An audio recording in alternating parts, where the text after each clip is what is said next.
एकरी माँ के चोदो जौने दिने पैसा कमाए लगब न त 50 बीघा का एक प्लाट खरीदब आ ओकरे चारों कोने पे एक ठे मशीन लगवाई। ए जितुआ यहाँ आओ भाई। तो से बताओ थी जौने दिन पैसा कमाए लगब न तो करी माँ के चोदो 50 बीघा का एक प्लाट खरीदब आ ओके चारों ओर कटैलवा तार से घेरवाई।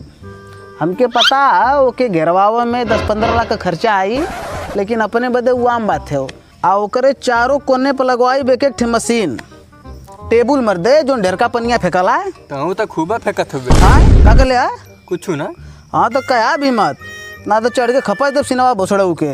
हाँ तो जब मशीन लगवा लेब ना तो उम्मा बनवाई एक ठे घर एक रूम कर रही बाकायदे टाइल्स वाइल्स लगवा के एक नंबर के व्यवस्था कर दे उम्मा। आ उम्मा लगवाई वो वाली मशीन जो ठंडका हुआ दिले का कूलर सीढ़ी के गरीब आदमी एसी बोला जाता है उसे। अरे यार तनी हमरो बतिया सुनबा। बात मत दे का तोर बतिया हम सुनी 2-4 लाख तो ले लिए छनिए फुकिए मजा लिए अपने जिंदगी का। आ इतना पना न मानब हम दे मत वहाँ तू का समझला हमके।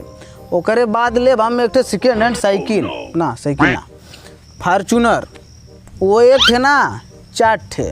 अरे यार तनी हमरो बतिया सुनबा। दे मर्दे हम तोर का बतिया सुनी। चल तो रहूँ बदे एक ठे 4 व्हीलर खरीदे बाम तू अल्टो ले लिए सुनीलवा वाली 3500 में बेचा कहत रहा। मर्दे चल के दाम दोगानी लगावल न जाई 3500 बोलत न रहा 2000-2500 में दे दे। आ नहीं तो मदवा गड़िया में है का फर्स्ट क्लास का मदवा 35 रुपया का तेल डलुई बा गाजीपुर चल जीबा चली बा। अरे मर्दे हमारे बतिया सुनबा। मर्दे कब का बतिया कर ले। अच्छा चल हम तोरे बदे बनारस में ज़मीन खरीद दे फर्स्ट क्लास का है भी मकान बनवा दे तोरे बदे एक नंबर के व्यवस्था रही रहे वहाँ तू किराया पर दे के पैसा भी कमेबे तू। कौन जगह जमीन की नहीं मतलब पहाड़िया हम खरीदे तोरे बदे 4 बिस्सा जमीन 200 करोड़ के मिली महंग सिटी है वो। अरे मर्दे हमारे बतिया सुनबा कब बस गिगड़ा थई मर्द नहीं तो बतिया कर बतिया के दम गाड़ी मार देले। अच्छा बोल कौन बात है तोर बोल।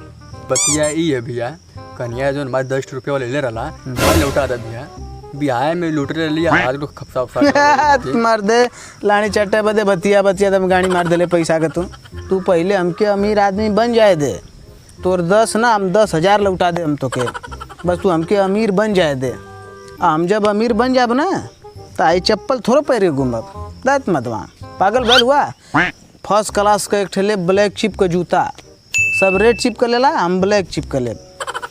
आप बनवाई बैठे सोने का सिकड़ी मोटा सब गट्टा इतना मोट पैर के सिकड़ी आप लिनन का शर्ट आ पैंट आ लगाए के चश्मा एकरी माँ के चोदो जब मार्केट में निकलब ना तो निक जानी के गाड़ी फट जाई।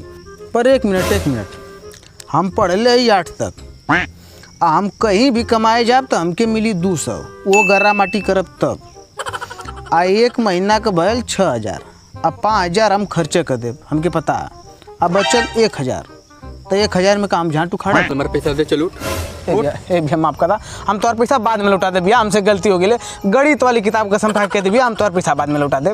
आज से बाद भौकाल ना मारे भैया हम तोर पैसा लौटा दे। अन्ना नो मन के वही अन्ना राधा कौन चाहिए काहे ना राधा कौन चाहिए तलान चढ़ बदे जरी राधा जरूर कौन चाहिए हम तोर पैसा लौटा दे भैया माफ कर दाम के बाद में तोर पैसा लौटा दे हम दे बे किना दे ये थोड़ा टूटल हो भैया हाई वाला देखे मारा